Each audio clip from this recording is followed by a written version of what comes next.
का नाम ये कंबोजलाल है, कैसा ही रंगो रूप है पैसा ही माल है।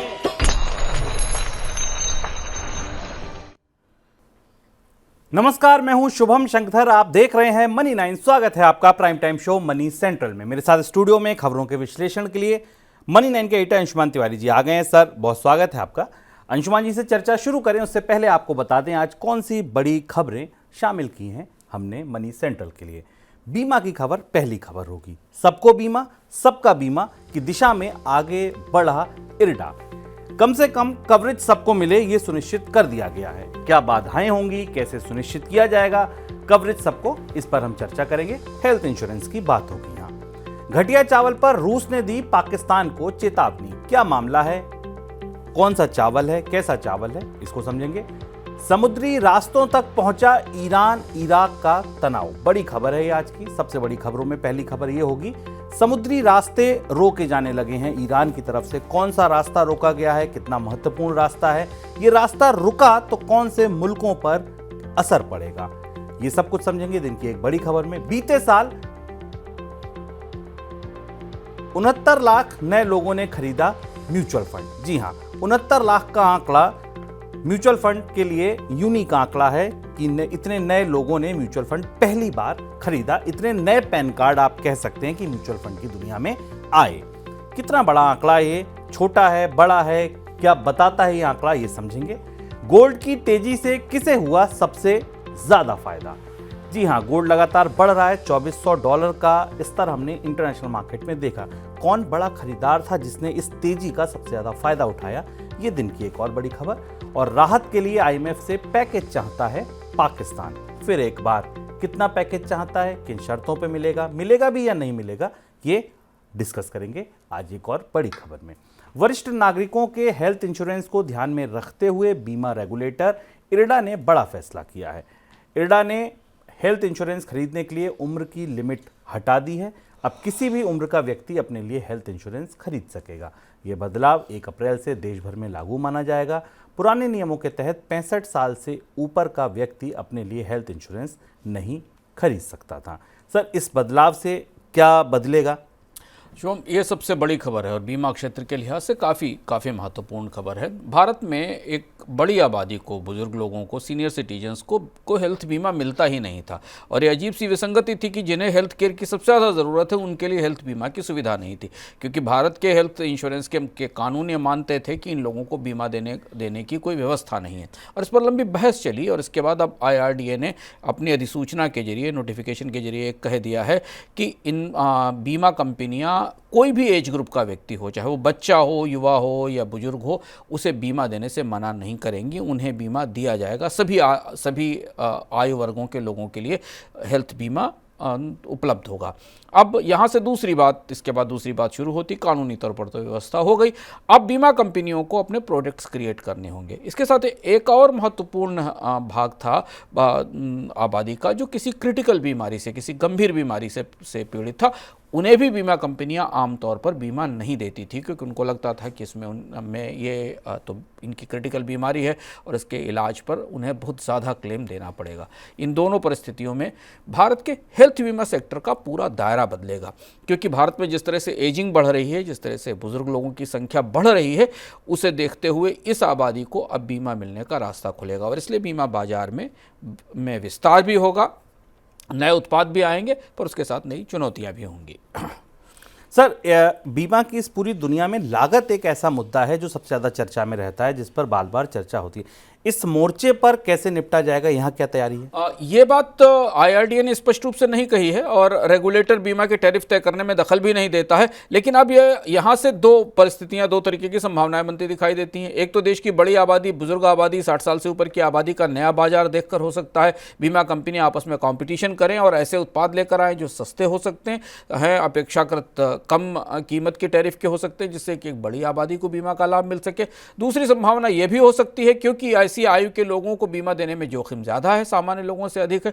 उनकी आयु को देखते हुए, बीमारियों की संभावनाओं को देखते हुए, क्रिटिकल इलनेस को देखते हुए, तो हो सकता है इनके लिए जो प्रोडक्ट लाए जाए वे बेहद महंगे हों, उनकी प्रीमियम ज़्यादा हों, उनमें उनसे ज़्यादा टैरिफ लिया जाए। एक महत्वपूर्ण बात। दूसरी बात अभी ये देखना होगा कि इस तरीके के बीमा उत्पादों के साथ जो बाकी और भी हेल्थ बीमा का जो पूरा सिस्टम है, उस सिस्टम में जो बाकी स्टेक होल्डर हैं, बाकी हिस्सेदार हैं, हॉस्पिटल्स हैं, थर्ड पार्टी एजेंसीज हैं, वो कैसे प्रतिक्रिया करती हैं, क्योंकि हॉस्पिटल्स नेटवर्क का एक बड़ा योगदान है हेल्थ बीमा को ऑनर करने में, चलाने में और हेल्थ बीमा की सुविधा बढ़ाने में।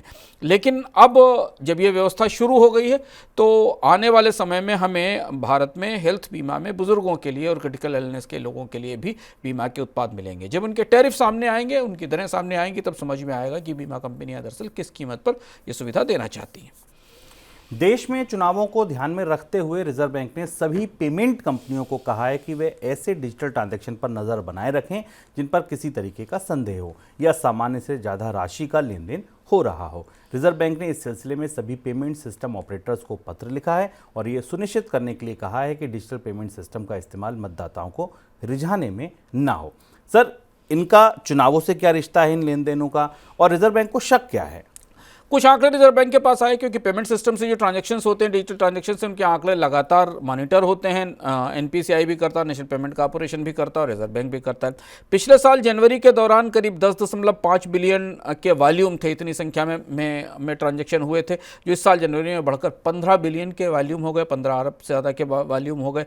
अगर आप वैल्यू के आधार पर ट्रांजैक्शन में कितना पैसा इन्वॉल्व था इसे देखें तो इसमें करीब 22 से 23% की बढ़ोतरी दिखाई दे रही है पिछले साल की तुलना में इस साल। और ये माना जा रहा है कि इन डिजिटल माध्यमों का इस्तेमाल किसी न किसी तरह चुनाव को इन्फ्लुएंस करने के लिए किया जा रहा है। आप देख ही रहे होंगे कि भारत में बड़ी मात्रा में कैश पकड़ा जा रहा है छापों में चुनाव के दौरान, जो भारत के चुनावों का एक सामान्य नियम सा हो गया है कि चुनाव के दौरान नकदी पकड़ी जाती है। लेकिन अब चूंकि डिजिटल ट्रांजैक्शंस काफ़ी तेजी से बढ़े हैं, तो रिजर्व बैंक को यह शक है कि डिजिटल ट्रांजैक्शन का इस्तेमाल करके भी चुनाव में नतीजों को प्रभावित करने, वोटरों के फैसलों को प्रभावित करने की कोशिश की जा रही है। इसलिए Razorpay, CCAvenue, mSwipe जैसी जो प्रमुख कंपनियां हैं, फोन पे, मोबीक्विक, इनसे ये कहा गया है कि वो ऐसे ट्रांजैक्शंस जो अचानक दिख रहे हैं, बड़ी मात्रा में दिख रहे हैं, ऐसे लोगों को दिख रहे हैं जिनका कोई पुराना ट्रांजैक्शन का बड़ा रिकॉर्ड नहीं है, उन पर नजर रखें और उन्हें रिपोर्ट करें।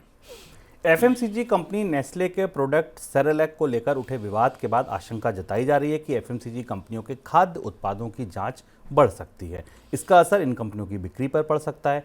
हाल में स्विट्जरलैंड की एक एनजीओ ने कहा था कि भारत में बिक रहे नेस्ले के प्रोडक्ट सेरेलैक में अनुमान से ज़्यादा चीनी है। इस रिपोर्ट के बाद फूड रेगुलेटर एफएसएसएआई ने नेस्ले से सफाई भी मांगी। सर, उद्योग को किस तरह की चिंता है? एफएमसीजी कंपनियों के उत्पादों की जांच भारत में शुरू हुई है, उपभोक्ताओं के लिए अच्छी खबर है। और इस घटनाक्रम को हम दो तरह से देख सकते हैं। पहला महत्वपूर्ण परिदृश्य ये है कि भारत में खाद्य उत्पाद जो पैक्ड फूड के तौर पर मिलते हैं, उन्हें लेकर जांच का कोई तंत्र नहीं था। एफएसएसएआई ने इस पर सक्रियता दिखाई है और हमें पता चलने लगा है कि किस उत्पाद में कितनी चीनी है, कौन से सामानों में किस तरीके के तत्व मिलाए गए हैं। और ये बेहद ज़रूरी है। भारत का प्रोसेस्ड फूड मार्केट रेगुलेशन से बाहर है और उसमें उत्पादों की जांच पड़ताल बेहद सीमित है। भारत के पास जांच का ढांचा भी अभी कमज़ोर है, उतनी प्रयोगशालाएं नहीं हैं। इनमें बढ़ोतरी की ज़रूरत है। पर दूसरा पहलू ये भी है कि भारत की जो एफएमसीजी कंपनियां हैं, उनके लिए ये जांच और इसके बाद ब्रांड को लेकर उठने वाले सवाल चुनौती बनेंगे। और शेयर बाजार में कई कंपनियां जो लिस्टेड हैं, उनकी कीमतों पर भी इसका असर दिखाई दे रहा है। भारत में एफएमसीजी कंपनियां दशकों से काम कर रही हैं, पर उन्हें इस तरीके के क्वालिटी चेक की, जाँच की, पड़ताल की आदत नहीं रही है। तो इसे लेकर उद्योग में खासी बेचैनी भी दिखाई दे रही है, क्योंकि अब जब बात निकली है तो दूर तक जाएगी। जब बेबी फूड में शुगर के कंटेंट की जांच शुरू हुई है तो अन्य उत्पादों में भी क्या कंटेंट है, उसमें किस तत्व की को किस मात्रा में मिलाया गया, इसकी जांच भी होगी। लेकिन ये उपभोक्ताओं की दृष्टि से ये शुरुआत काफ़ी बेहतर है। फूड डिलीवरी कंपनी जोमेटो से खाना ऑर्डर करना अब महंगा हो गया है। जोमेटो ने प्लेटफॉर्म फीस को बढ़ाकर 5 रुपये प्रति ऑर्डर कर दिया है।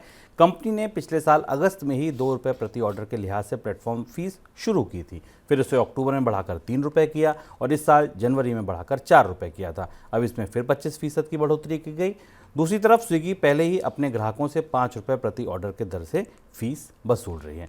सर स्विगी जोमेटो अब ये जो नया ट्रेंड है कि अब पैसा लिया जाने लगा, फ्री वाली बात खत्म हो रही है, इसको कैसे समझा जाए? देखिए बाजार शुभम अब जो रेस्टोरेंट ऐप्स हैं या फूड ऐप्स हैं, इनका बाजार एक तरीके से डुओपोली में बदल रहा है। भारत में अब दो ही बड़े ऑपरेटर बचे हुए हैं और दोनों ऑपरेटर्स ने शुरुआत में लोगों को मुफ्त सेवाएं देने के बाद उन पर प्लेटफॉर्म फी वसूलना शुरू कर दिया है। और ये भारत के स्टार्टअप न्यू इकोनॉमी में जिस बड़े बदलाव की बात हम बार बार अलग अलग कार्यक्रमों में करते हैं, ये उसका स्पष्ट प्रमाण है। करीब 2 साल पहले हम लोगों ने इस पर चर्चा की थी कि भारत में कोई भी सेवा जो ऐप पर मिल रही वो लंबे समय तक मुफ्त नहीं रहने वाली है, और वो प्रक्रिया धीमे धीमे शुरू हो गई।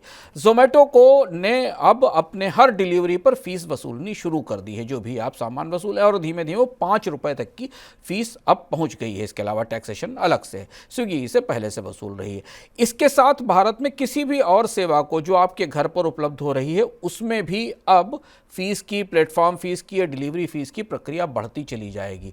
अभी जो परिस्थिति है उसमें ब्लिंकिट भी और बाकी जो क्विक कॉमर्स कंपनियां हैं वो भी कहीं ना कहीं दाएं बाएं से आपसे कुछ अतिरिक्त शुल्क वसूल रही हैं। लेकिन धीमे धीमे ये व्यवस्था स्थापित तौर पर सामने आ जाएगी, जिसमें कि किसी भी सुविधा को जो आप मोबाइल ऐप के जरिए हासिल कर रहे हैं और आपके घर पर डिलीवर हो रही है उसमें फीस देनी पड़ेगी। अगर आप कंपनियों के नज़रिए से देखें, निवेशकों के नज़रिए से देखें, तो इसका एक दूसरा पहलू दिखाई देता है। चूंकि स्टार्टअप कंपनियां जो लिस्टेड हैं बाजार में, उन्हें मुनाफे दिखाने, उन्हें अपने रेवेन्यूज़ दिखाने, इसलिए उनके सामने अब कोई रास्ता नहीं है कि वो अपने ग्राहकों से अब इसका पैसा वसूलना शुरू करें। केंद्र सरकार को इस साल 5 सरकारी बैंकों में अपनी हिस्सेदारी घटानी पड़ेगी। Central bank of India, Indian overseas bank, bank of Maharashtra, UCO bank और पंजाब एंड सिंध बैंक में अगस्त 2024 तक सरकार को न्यूनतम शेयर होल्डिंग को लेकर सेबी के नियम लागू करने हैं। नियम लागू नहीं हुए तो सरकार को इन बैंकों में अपनी हिस्सेदारी घटानी होगी। सेबी के नियम के तहत किसी भी कंपनी में के लिस्ट होने के 3 साल के भीतर 25% शेयरों का बाजार में आना ज़रूरी है। सर इस समय ये नियम था, मजबूरी जैसी दिख रही है, ऐसा क्यों? ये वो बैंक हैं जिनकी चर्चा पिछले साल भी सुनते रहे होंगे कि इन बैंकों के प्राइवेटाइजेशन की, इन बैंकों के डाइवेस्टमेंट की चर्चाएं की गई थी। ये चर्चा उससे थोड़ी अलग है। सरकार इनका प्राइवेटाइजेशन या बड़े पैमाने पर डाइवेस्टमेंट करने नहीं जा रही है, पर सेबी का एक नियम है जो सरकारी बैंक ही भी पालन नहीं कर रहे हैं। यानी सरकार के जो बैंक हैं वो भी मिनिमम जितनी हिस्सेदारी पब्लिक के पास होनी चाहिए उस शर्त का भी पालन नहीं कर रहे हैं, और इसलिए अब सेबी के नियम के कारण इनकी हिस्सेदारी वैधानिक रूप से बेचने की तैयारी की जा रही है। पंजाब एंड सिंध बैंक में जो पब्लिक होल्डिंग है वो 2% से भी कम है, 1.75% की है। इंडियन ओवरसीज बैंक में जो पब्लिक होल्डिंग है वो 3.62% के आसपास है। यूको बैंक में 4.61% है और सेंट्रल बैंक में 6.92% है, जबकि बैंक ऑफ महाराष्ट्र में 13.54% है। ये वो बैंक हैं जिन बैंक्स ने सेबी के 25% की पब्लिक होल्डिंग होने का, यानी 100 में से 25 शेयर जनता के पास होने की शर्त का पालन नहीं किया है, और इसलिए इनके विनिवेश की तैयारी की जा रही है। कीड़े लगे चावल की सप्लाई को लेकर रूस ने पाकिस्तान को आगाह किया है। रूस ने पाकिस्तान को कहा है कि भविष्य में उसकी तरफ से रूस को कीड़े लगा चावल एक्सपोर्ट किया तो वह पाकिस्तान से चावल के इंपोर्ट पर प्रतिबंध लगा देगा। पाकिस्तान ने घटिया चावल की सप्लाई होने पर रूस ने 2019 में भी प्रतिबंध लगाया था, लेकिन उस प्रतिबंध को 2021 में हटा दिया गया था। सर अब ये ताज़ा विवाद कहाँ से शुरू हुआ है? पाकिस्तान उस बाजार को हासिल करने की कोशिश कर रहा है जो भारत के पास था। भारत ने अपने यहाँ महंगाई रोकने के लिए चावल के निर्यात पर प्रतिबंध लगाया था, और उस वजह से उन बाजारों में पाकिस्तान ने चावल निर्यात करना शुरू किया था जहाँ पर भारतीय चावल जाता था, और उस चावल की क्वालिटी को लेकर, गुणवत्ता को लेकर अब सवाल उठ रहे हैं जो रूस के बाजार से उठकर सामने आए हैं। और इधर एक और घटनाक्रम इसमें महत्वपूर्ण है कि बासमती का जो GI ज्योग्राफिकल इंडिकेशन प्रोसेस है, उस प्रोसेस में भी अब भारत और पाकिस्तान के बीच अंतर्राष्ट्रीय मंचों पर टकराव दिखाई दे रहा है। भारत यूरोपीय समुदाय के साथ व्यापार समझौतों पर बात कर रहा है, ब्रिटेन के साथ व्यापार समझौतों पर बात कर रहा है, और वहाँ ये मुद्दा उठा है कि पाकिस्तान जिन क्षेत्रों में को बासमती के हिसाब से ज्योग्राफिकल इंडिकेटर्स बताता है वो कितने हैं, और भारत की तरफ से उनसे कितने इलाके ऐसे हैं जिन्हें बासमती के लिए सुरक्षा से रिजर्व माना जाता है। GI नियमों के तहत ये निर्धारित किया जाता है। लोन देने के कारोबार में उतरने को लेकर पेमेंट बैंकों की मांग जल्द पूरी हो सकती है। पेमेंट बैंकों को जल्द ही छोटी कीमत के लोन देने की अनुमति मिल सकती है। इसको लेकर लंबे समय से पेमेंट बैंक इंडस्ट्री और रिजर्व बैंक के बीच बातचीत हो रही है। पेमेंट बैंकों की मांग पूरी होती है तो उनको बैंकिंग कारोबार में बने रहने में मदद मिलेगी। सर लोन का बाजार किस तरह बदलेगा? पेमेंट बैंक्स के पास अब सर्वाइव करने के लिए भविष्य में केवल यही व्यवस्था बची है, क्योंकि पेमेंट बैंक्स के पास और कोई कोई बड़ा कारोबार नहीं है और पेमेंट के बिजनेस से इतना अच्छा रिटर्न आने की संभावना नहीं है। लेकिन यहाँ रिजर्व बैंक की दुविधा समझने लायक है। दुविधा ये है कि पेमेंट बैंक्स की ज़्यादातर लेंडिंग डिजिटल लेंडिंग होने वाली है। पहली चीज़ तो ये कि पेमेंट बैंक्स को अगर रेगुलर क्रेडिट में जाने दिया जाएगा तो एक बड़ा शिफ्ट होगा इस पॉलिसी में, क्योंकि पेमेंट बैंक्स को तो इसलिए बनाया गया था कि लोगों के भुगतानों की व्यवस्था करेंगे, वो पैसे लेकर सुरक्षित रखेंगे और लोगों को पेमेंट की सुविधा देंगे। दूसरी चीज़ ये कि डिजिटल लेंडिंग को लेकर आरबीआई के नियमों में बेहद सख्ती है। पेमेंट बैंक्स को अगर इस व्यवस्था में लाया जाएगा तो उन नियमों का क्या होगा जो सख्त किए गए हैं। और दूसरी चीज़ है कि पेमेंट बैंक जिन ग्राहकों को लोन देना चाहेंगे या देंगे, उनकी सब वो सारे के सारे ग्राहक कमज़ोर या ख़राब क्रेडिट रेटिंग वाले होंगे, जिन्हें अनसिक्योर्ड लोन देने की बात होगी। तो पूरा पेमेंट बैंक का जो परिदृश्य है वो अजीब तरीके के उलझनों में फंस गया है। जब इन्हें लाया गया था तब ऐसा नहीं सोचा गया था, लेकिन उसके बाद के वर्षों में जिस तरह से भारत में फिनांसिंग का, डिजिटल फिनांसिंग का और लोन का पूरा परिदृश्य बना है, उसमें पेमेंट बैंक थोड़ा सा ऑड से थोड़े उलझन में फंसे हुए दिखाई दे रहे हैं। आपको याद भी होगा कि भारत में बहुत ज़्यादा पेमेंट बैंक हैं भी नहीं, जिनको लाइसेंस दिए गए थे उनमें से कई बैंक्स ने अपने लाइसेंस वापस भी कर दिए थे। आगे बढ़ते हैं दिन की सबसे बड़ी खबरों की तरफ।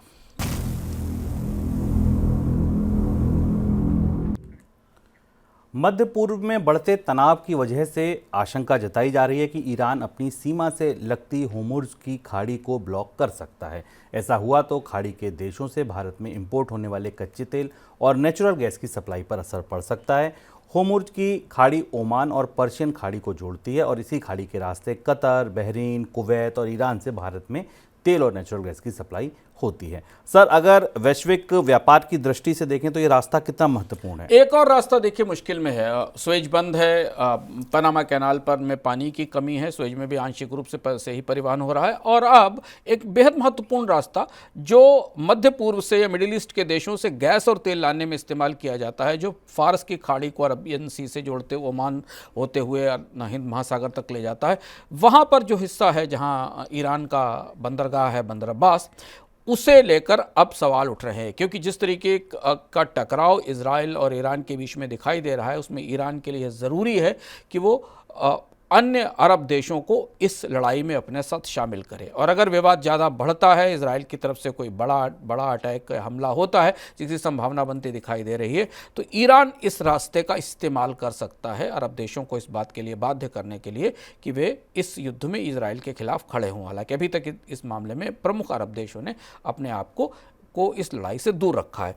इस रास्ते से सऊदी अरब, यूएई, कुवैत, कतार और ईरान का अधिकतर तेल और गैस जाता है, जो कि निकलकर दुनिया के अन्य बाज़ारों में भेजा जाता है। इस एक और रास्ते के बंद होने का सीधा असर भारत को गैस की सप्लाई पर पड़ सकता है और इस रास्ते से, अरब सागर से होते हुए हिंद महासागर से जाने वाली जो भी आपूर्ति है दुनिया के देशों में, उस पर पड़ सकता है। और इसलिए गैस की कीमतों पर और कच्चे तेल की कीमतों पर हमें दबाव भी दिख रहा है। अप्रैल 2023 से मार्च 2024 तक म्यूचुअल फंड इंडस्ट्री के साथ 69 लाख से ज़्यादा यूनिक निवेशक जुड़े हैं। इससे पहले वित्त वर्ष 2022-23 के दौरान यह आंकड़ा 40 लाख का हुआ करता था। वित्त वर्ष 2022-23 के दौरान नए यूनिक निवेशकों के जुड़ने की जो ग्रोथ थी वो 12% थी, जबकि वित्त वर्ष 2024 में ये ग्रोथ 18% रही है। देश में अब यूनिक म्यूचुअल फंड निवेशकों का आंकड़ा 4 करोड़ 46 लाख हो गया है। सर, ये आंकड़ा कितना संतोषजनक माना जाए? अगर आप आंकड़े को भारत की कुल आबादी के हिसाब से, भारत में बैंक खातों की संख्या के हिसाब से, भारतीय निवेशकों के हिसाब से देखें तो कतई पर्याप्त नहीं दिखता। 4-4.5 करोड़ लोग भारत में यूनिक इन्वेस्टर हैं।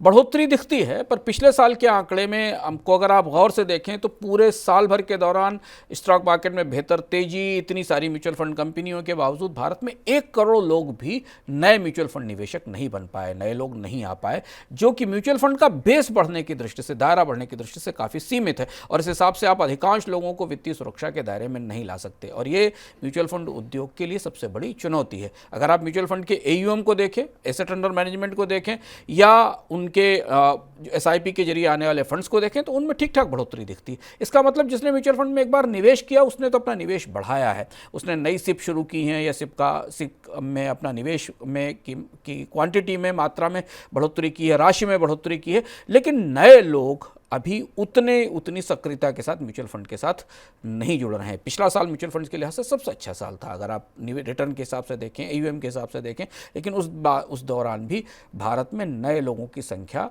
नहीं बढ़ी है। कम से कम भारत में मिनिमम शुभम 1 करोड़ से 1.5 करोड़ लोगों को हर साल म्यूचुअल फंड के दायरे में आना ज़रूरी है। तब आप भारत में अधिकांश लोगों की बचतों को सही ढंग से बाजार में पहुंचा सकेंगे और उन्हें वित्तीय सुरक्षा मिल सकेगी। तो इस मोर्चे पर यह आंकड़ा थोड़ा निराश करता है।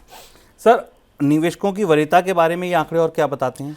2-3 महत्वपूर्ण आंकड़े और हैं और इन आंकड़ों को करीब से समझना जरूरी है। एक तो ये कि अभी भी भारत के म्यूचुअल फंड के क्या जो AUM है, एसेट अंडर मैनेजमेंट है, जिस AUM को वो संभालते हैं, उसमें इंस्टीट्यूशनल इन्वेस्टर्स की हिस्सेदारी 40% है और 60% हिस्सेदारी इंडिविजुअल इन्वेस्टर्स की। यहाँ भी थोड़ा असंतुलन दिखाई देता है। म्यूचुअल फंड में अभी भी जो इंडिविजुअल इन्वेस्टर्स हैं उनकी हिस्सेदारी 60% ही बनी हुई है। इसे बढ़ना ज़रूरी है और ये तब बढ़ेगा जब नए लोग आना शुरू करेंगे, जब बेस बढ़ेगा। और इसलिए जो इंस्टीट्यूशनल इन्वेस्टर्स या जो संस्थागत निवेशक हैं, जिन्हें निवेश के और भी सारे रास्ते विकल्प उपलब्ध हैं, जो और भी जोखिम ले सकते हैं, वो भी सुरक्षित निवेश का जरिया बन रहे हैं और इसमें निवेश कर रहे हैं। भीतर जाकर देखें तो हमें दिखाई देता है कि म्यूचुअल फंड के भीतर इक्विटी ओरिएंटेड स्कीमों में निवेश बढ़ा है, क्योंकि पिछले साल मार्क टू मार्केट मार्जिन्स बेहतर थे, बाजार के लिहाज से अच्छा रिटर्न मिला था, तो इक्विटी म्यूचुअल फंड्स में निवेश बढ़ा है। पर इसके भीतर जाकर एक बेहद दिलचस्प चीज़ दिखाई देती है, जो शायद म्यूचुअल फंड निवेशकों के लिए भी ध्यान देने वाली है, कि इससे आप संकेत पकड़ सकते हैं कि इक्विटी म्यूचुअल फंड में भी फ्लेक्सी कैप म्यूचुअल फंड्स में सबसे ज़्यादा निवेश हुआ है। यानी निवेशकों ने फ्लेक्सी कैप फंड्स को, जहाँ पर अलग अलग कैपिटलाइजेशन के स्टॉक्स का फायदा मिलता है, उसमें निवेश बढ़ाया है। इसके अलावा बाकी कैटेगरीज में निवेश में उतनी बढ़ोतरी नहीं दिखी है जितनी कि इसमें दिखी, पर इक्विटी, ओवरऑल इक्विटी का हिस्सा सबसे बड़ा रहा है। गोल्ड की कीमतों में आई तेजी का दुनिया में अगर किसी एक संस्था को सबसे ज़्यादा फायदा हुआ तो वो संस्था है चीन का केंद्रीय बैंक। चीन का केंद्रीय बैंक बीते 17 महीने से लगातार सोने का खरीदार बना हुआ है। उसने इस खरीद की शुरुआत 2022 के नवंबर में की थी और तब से लेकर अब तक चीन का केंद्रीय बैंक 314 टन सोने की खरीद कर चुका है। 2022 के नवंबर में जब चीन के केंद्रीय बैंक ने सोने की खरीद शुरू की थी, उस समय विदेशी बाजार में गोल्ड का भाव $1700 के करीब हुआ करता था, जो अब बढ़कर $2400 प्रति औंस के करीब पहुंच गया है। सर, चीन की सोने की खरीद लोगों को इतना चौंका क्यों रही है? चीन, 2-3 चीज़ें महत्वपूर्ण हैं चीन की सोने की खरीद के मामले में। एक तो ये कि चीन ने सोने की खरीद के साथ साथ सोने की खरीद उस गति से बढ़ाई है जिस गति से युआन का डिवेल्युएशन, युआन का अवमूल्यन हुआ है। हम आपको बताते रहें कि पिछले 1 साल के दौरान युआन डॉलर के मुकाबले जो चीन की मुद्रा है उसमें सबसे तेज गिरावट आई है। तो चीन ने अपने विदेशी मुद्रा भंडार को संतुलित करने के लिए और युआन की गिरावट को सपोर्ट करने के लिए सोने की बड़ी खरीद की है। और सोने की इस खरीद का में दुनिया के जो सबसे ज़्यादा खरीद करने वाले देश हैं उनमें चीन शामिल है। चीन के पास वैसे भी सोने का खासा भंडार है। हांगकांग के जरिए स्विट्जरलैंड से सोने का बड़ा आयात चीन में होता है। तो अगर विदेशी मुद्रा थोड़ी कमज़ोर हो रही थी, गिर रही थी, घरेलू मुद्रा अगर कमज़ोर हो रही थी, तो चीन ने सोने पर दांव ज़्यादा लगाया और सोने को खरीदा है। दूसरी चीज़, अगर आप कीमत का फ़ायदा देखें तो $1700 से $2400 चीन को इस दौरान जो सोने की कीमत में बढ़त का फ़ायदा हुआ है। पर इसका एक दूसरा पहलू भी यह है कि चीन ने हाल में काफ़ी महंगे कीमत पर भी सोने की खरीद की है, जो लगातार जारी है। यहाँ से ये भी सवाल उठते हैं कि चीन में अगर सोने की कीमतें इसके बाद नीचे आती हैं तो चीन के विदेशी मुद्रा भंडार पर क्या असर होगा। एक और महत्वपूर्ण बात चीन के सोने के बाजार को लेकर कि जैसे जैसे युआन टूट रहा है, चीन के भीतर सोने को लेकर सोने की मांग में तेज बढ़ोतरी दिखाई दे रही है। खासतौर से ज्वेलरी की मांग में करीब 10% की बढ़ोतरी चीन के बाजारों में दिखाई दी है, जबकि भारत का आंकड़ा 6% गिरावट का था। यानी महंगाई के बावजूद, महंगा सोना होने के बाद भी ज्वेलरी खरीदने वाले लोग चीन में ज़्यादा दिख रहे हैं। चीन ने सोने को एक और तरीके से अपने विदेशी मुद्रा भंडार को सपोर्ट करने का बड़ा माध्यम बनाया है। जैसे सोने पर हम विस्तार से बात कर चुके हैं पिछले सप्ताह। अगर आपने अभी तक कोई इकोनॉमिकम नहीं देखा है तो उसे अपने मोबाइल ऐप पर या यूट्यूब पर जाकर देख लीजिए। सोने की तेजी के पीछे दरअसल और भी कई सारे पहलू हैं। चीन क्या कर रहा है, चीन का डिज़ाइन क्या है, चीन सोने का इस्तेमाल भविष्य में किस तरह से कर सकता है, इसके भी कई संकेत हाल फिलहाल के महीनों में मिले हैं। विस्तार से उस इकोनॉमिकम में, जिसका लिंक आपको डिस्क्रिप्शन बॉक्स में मिल जाएगा। पाकिस्तान अपने लिए इंटरनेशनल मॉनेटरी फंड यानी IMF से नए राहत पैकेज के लिए बातचीत कर रहा है। पाकिस्तान के वित्त मंत्री का कहना है कि नए राहत पैकेज पर चर्चा के लिए IMF की टीम अगले महीने पाकिस्तान का दौरा करेगी। हालांकि उन्होंने ये नहीं बताया कि इस बार IMF से कितना कर्ज लिया जाएगा।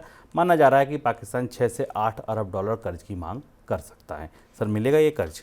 पाकिस्तान के पास अभी बहुत सारी पुरानी शर्तें पूरी करनी, 6 से 8 बिलियन डॉलर के कर्ज की एक नई मांग उसके पास जा सकती है। IMF का मानना है कि पाकिस्तान की अर्थव्यवस्था में थोड़े थोड़े सुधार हो रहे हैं, अर्थव्यवस्था में करीब 2 से 3% की विकास दर आएगी, लेकिन अभी पिछले बेल आउट की शर्तों को लेकर IMF बहुत ज़्यादा संतुष्ट दिखाई नहीं दे रहा है। ये जब बातचीत की मेज पर पाकिस्तान का डेलीगेशन पहुंचेगा तब स्पष्ट होगा कि कितनी सहायता IMF से पाकिस्तान को मिलेगी। पाकिस्तान की अर्थव्यवस्था में अभी भी महंगाई का दबाव बना हुआ है, ब्याज दरें खासी ऊंची हैं, नए निवेश की संभावना नहीं दिखाई दे रही है और काफ़ी निर्भरता, अंतर्राष्ट्रीय सहायता पर निर्भरता बढ़ती हुई दिख रही है। आगे बढ़ते हैं झटपट खबरों की तरफ।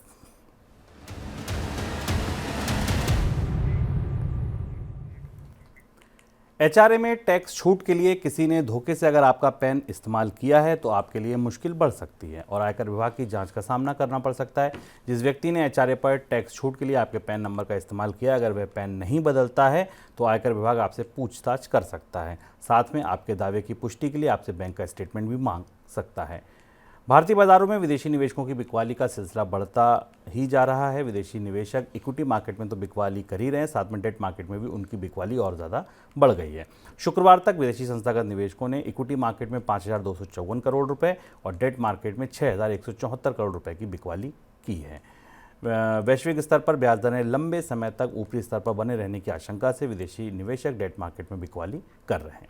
टाटा समूह ने रिजर्व बैंक से उस नियम में छूट मांगी है जिसके तहत उसे अपनी फ्लैगशिप कंपनी और NBFC टाटा सन्स को शेयर बाजार में लिस्ट कराना होगा।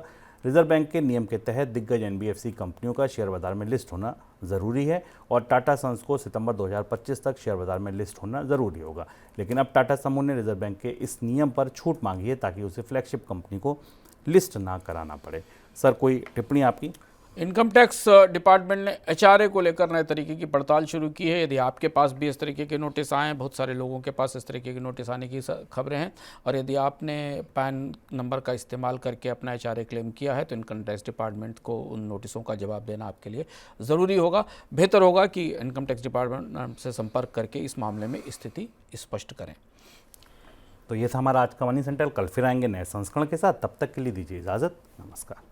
ऐसे ही का तमाम ये संभोग